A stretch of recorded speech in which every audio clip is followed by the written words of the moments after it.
Oh, that bonus coverage here on Top Rank Boxing, and it gives us a couple of heavyweights in a 4-rounder. Who knows what'll happen? Let's go up to Michael Buffer and find out.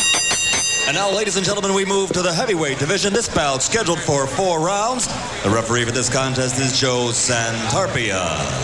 Introducing first, fighting out of the red corner, wearing the blue trunks with gold trim, weighing 233.5 pounds. From Brooklyn, New York, he's undefeated with a record of 3-0, all 3 by knockout victory. Introducing Ray Annis.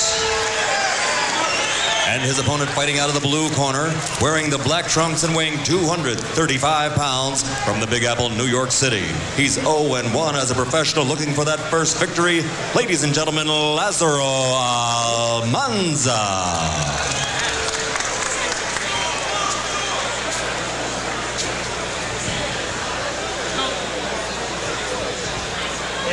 Right, gentlemen, we just the rules in the dressing room. Are there any questions? Okay, I want you to protect yourself at all times. Shake hands now, and God bless you both. A look at Lazaro Almanza and the Cuban, and we take a peek across the ring at Ray Annis. And I've seen Ray Annis several times, both as an amateur and as a pro, and I will guarantee you this man can punch. He is 3-0. And 3 knockouts, so he has power. And I think they're 3 first-round knockouts too. Yes, they are. It's not too bad. Can't do much better. No, he's not getting paid by the hour. Almanza coming in is the southpaw, obviously pushing ahead against Annis, but you can feel how what you said, how hard Annis punches. You can just hear it. The 233.5-pounder. A lot of steam behind those punches, especially the right hand.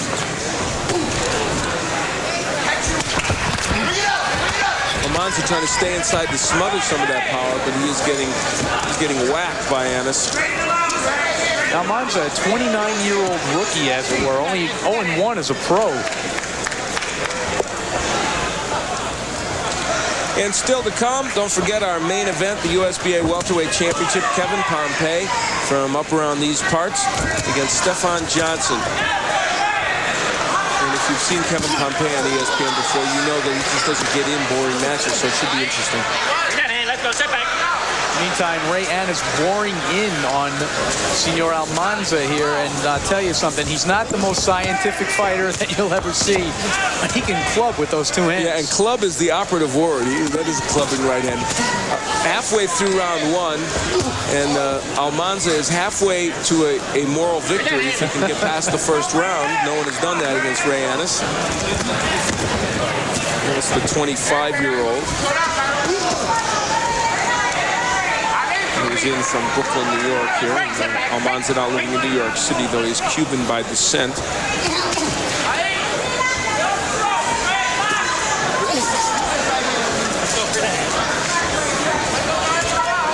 And he has impeccable taste in television. They asked him what their favorite TV show, and he said Top Rank Boxing on ESPN. You don't think he's trying to curry favor with us by saying that? No, of course not. You know, it's a very big hit in Cuba also. So what you're saying is I have to do some personal appearances down there. Is that what you're basically getting at? They have some good fighters down there. Half a minute left to go in round 1. We are seeing all over the world, Australia, London, and many of the Caribbean islands, so we have a nice audience. Good body shots by Ray Annis as he works to the body of Almanza, and it looks like Lazaro might get through the first round, although certainly he has taken his share of punishment. Round 1 comes to an end with these 2 heavyweights. We'll see if Almanza can get more done in the second. Return to the Villa Roma here in the Catskills for round 2 of a heavyweight encounter between Ray Annis in the blue trunks and the black Lazaro Almanza, the transplanted Cuban now living in New York. Almanza 0-1 and Ray Annis is 3-0 with 3 knockouts all in the first round, but not tonight. No, and Ray Annis just got greeted in the first seconds of his second round as a pro with a left hook right on the jaw. And there you look at the punching. Bad percentage for Almanza. Not a sharpshooter. Though he isn't close to the record because we actually had a round in which there was a shutout. Really? On Top Rank Boxing. Can't get worse than that. You know, one thing we neglected to mention is that right hand of Ray Annis is coming off reconstructive surgery. He actually broke it on the jaw of Charlton Hollis back in April of 1991, and he laid off all the way until this past February 14th. So that hand is on the mend, and he turned to southpaw a moment ago. So they have to use that punch even more as a jab. Now he's back to the conventional stance. And, you know, it is the first time he's seen the second round of Wally. He actually has slowed down. This is no man's land for him.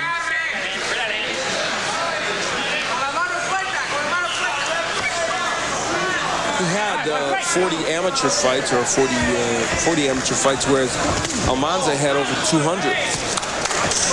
I guess we could have been well within our rights to ask Ray Annis this morning if he was worried about going the distance. As in the second round, yeah. Good body work there by Annis. His body work's been very good throughout, and an excellent double right combination. Again, the right hand. You know, you wonder looking at him if when he turns, it might be a good idea for him to turn southpaw and throw that right as a right hook. I'll tell you, that's the combination that really Mike Tyson, I think, showed a lot of fighters how to throw. That right to the body and then right uppercut to the jaw. Very, very hard to defend. And his hand speed has been so quick that it makes it even better. I don't recall really ever seeing that combination widely used before Tyson. Not too often. No, I'll tell you a fighter who did use it was Donald Curry. Used it. Oh, yes, days. right. But Tyson did it extremely well also. Half a minute left to go in round two, and Ray Annis actually, after a kind of a sluggish start here in the second round, kicked things up toward the end of the round and landed some good body shots and some good shots to the head as well.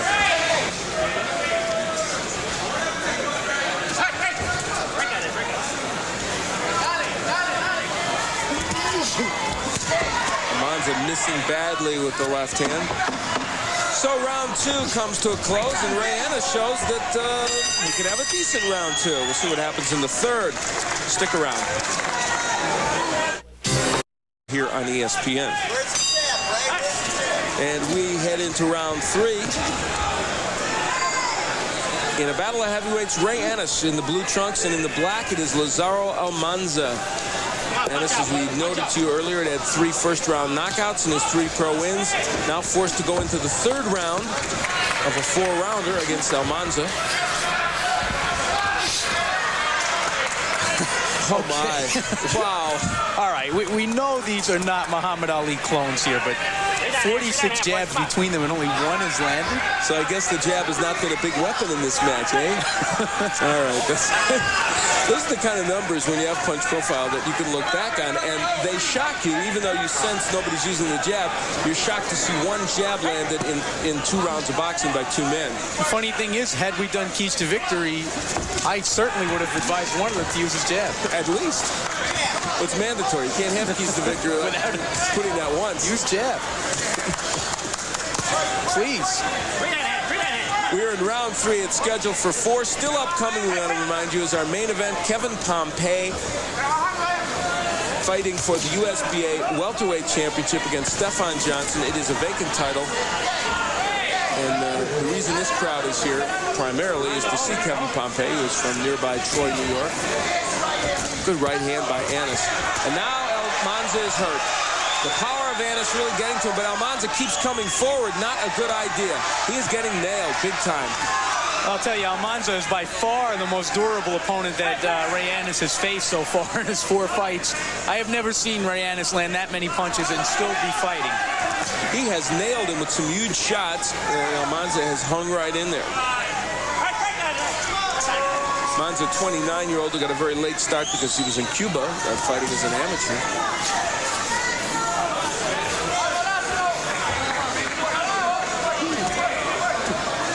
Mention one of the ESPN family, John Colby, who handles all the music for special music for ESPN. Oh, big left hand by Almanza. John Colby won a Grammy an Emmy for his work. It is a Grammy, I'm sorry, for a television show, the great series on the Civil War that aired on PBS that Ken Burns did, and John Colby wrote the music for it and put it together, and he won an Emmy, a Grammy, and we're very pleased that he did. And by the way, John also put together our theme here on Top Rank Boxing, our opening theme music, and did a great job on that. Should earn him another Grammy. Yes, yes. And the reason I said an Emmy is because I felt he should have won an Emmy for that work. Perhaps still to come. Yeah, we never know. Moments remaining here in round 3, and Ray Ennis amazingly has his opponent still standing. He's shocked, so are we. Start a project. We're back for round 4 of our battle of heavyweights. Ray Ennis in the blue trunks, and in the black it is Lazaro Almanza. And let's look at the punches. Well, we can see a clear edge for Raymond Ennis. He's been actually he hasn't been much busier, but he's been much more accurate. And you know, once this thing is in the books, you know, I think that Ennis has won 3 out of 4. We'll probably someday say that he boxed his way to a decision. That's true. And boy, a dismal performance so far from Almanza because he's landing 7 punches around. That is not too good.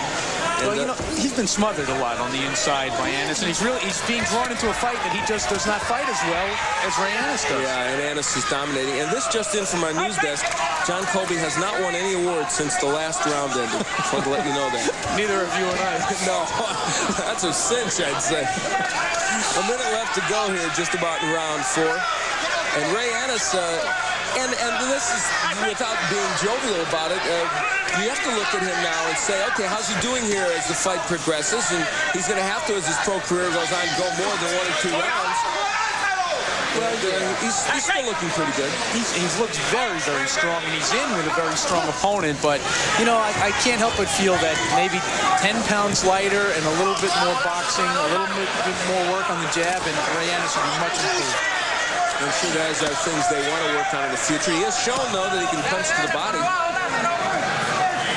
And power is unquestioned, even though Lazaro Almanza has not gone down. He's been nailed and hurt. Let's give him credit for staying up in that 3rd round. He's been extremely durable.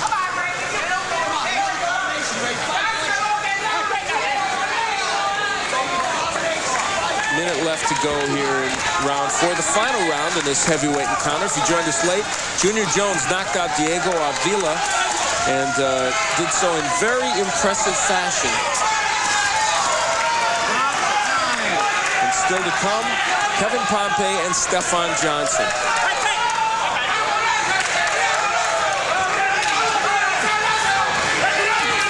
Lazaro Almanza still coming forward, but to no avail. He is mostly getting hit when he comes in or getting involved in these clinches.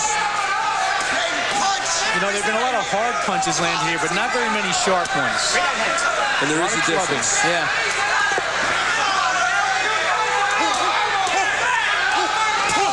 You see the form of Ennis kind of fading on him here as his bout wears down, throwing arm punches, and he has not been 4 rounds. As Wally said, he's only been into the 1st round before. He looks tired now. Oh, he's very happy there's not a 5th round here. Ray Ennis literally holding on, but he will undoubtedly win a decision here. That'll do it. And yes, that's a tired Ray Ennis who knows what it feels like now for the first time to go 4 rounds. As an amateur, he would have only been required to go 3 in any case. And this young man will likely notch his 4th professional victory, but without a knockout. That's right. But you know what he's going to tell us, and rightfully so. He wanted to get some work in. It's a good change. You know, you don't learn by knocking everybody out in the 1st round. This is true. And one man that's got some knockouts is Eddie Cook.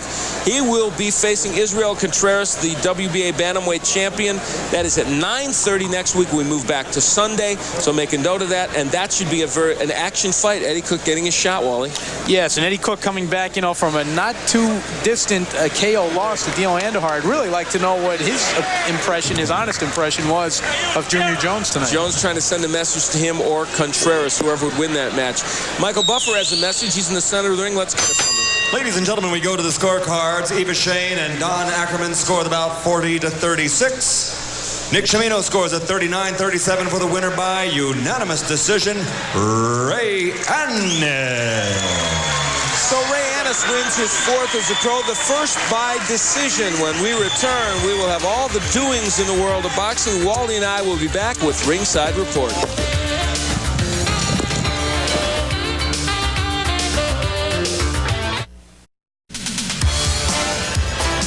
It's time now for Ringside Report, a weekly magazine of boxing news, brought to you by Sports Cream. When muscles hurt, rub in Sports Cream for fast pain relief. Well, hi, everybody. Welcome to Ringside Report. Al Bernstein here with Wally Matthews, and there have been a lot of announcements, lots of doings in boxing, lots of things upcoming. But first, let's look at what has happened. And what did happen down in Australia, Wally, was a surprise to many people. Azuma Nelson taking on Jeff Fenech in a rematch, and this surprised some folks. 40,000 to be exact in Melbourne. It certainly surprised me because, I thought Nelson won their first fight, which turned out to be a draw very narrowly, but this was a completely different fight. Nelson just dominated Fenech from the beginning, knocked him down in each of the first 2 rounds, finally put him away in round 8, and it was a very easy title defense for Azuma Nelson. Well, Nelson not expected by many to go down in front of this screaming crowd and win against Jeff Fenech. He dominated from the beginning and showed that, as so often been the case in the past, it is not a good idea to write off Azuma Nelson. He retains his WBC super featherweight title and did so in impressive fashion. And there was another match this past week in which the NABF title was on the line. Jesse James Leger against Jose Martinez. This would have been the featherweight NABF version, and this was a wild one too. This one actually had a bizarre ending, but it was a pretty clear win, I thought, for Jesse James Leja, who was dominating the fight most of the way through. There you see Martinez going down, but the fight had a strange ending when there was an accidental butt here. A cut opens over the eye of Leja, and they went to the scorecards, and he was clearly ahead and won on a technical decision.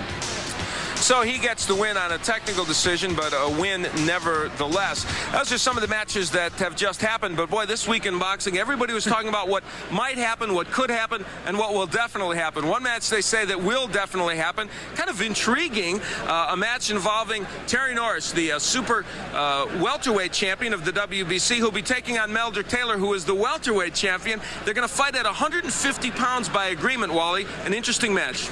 Well, yeah, it really is, especially because Meldrick Taylor was supposed to be fighting Buddy McGirt, in a rematch of a really good welterweight bout from a couple of years ago. Now they've opted to move up and fight Terry Norris. I think the key here for Meldrick is that his title will not be on the line if he loses, so he'll still have some paydays left in the welterweight division.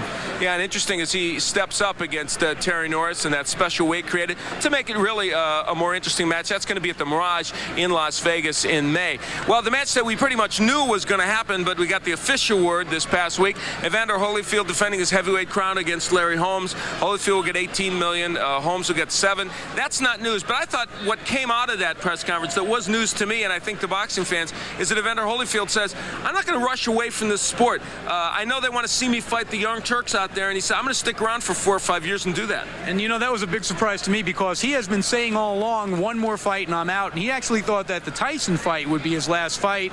Of course, Tyson no longer in the picture. Now Holyfield says he'll fight to 1996. He'll be 34 years old. He says that gives everybody a chance to get a shot. Well, that's for sure. It may well. And, of course, waiting for Mike Tyson, they think if there's a possibility he would get out of prison, everyone waiting his sentencing, of course, on March 26th. Another match that's being talked about as if it is going to happen, but that's a question.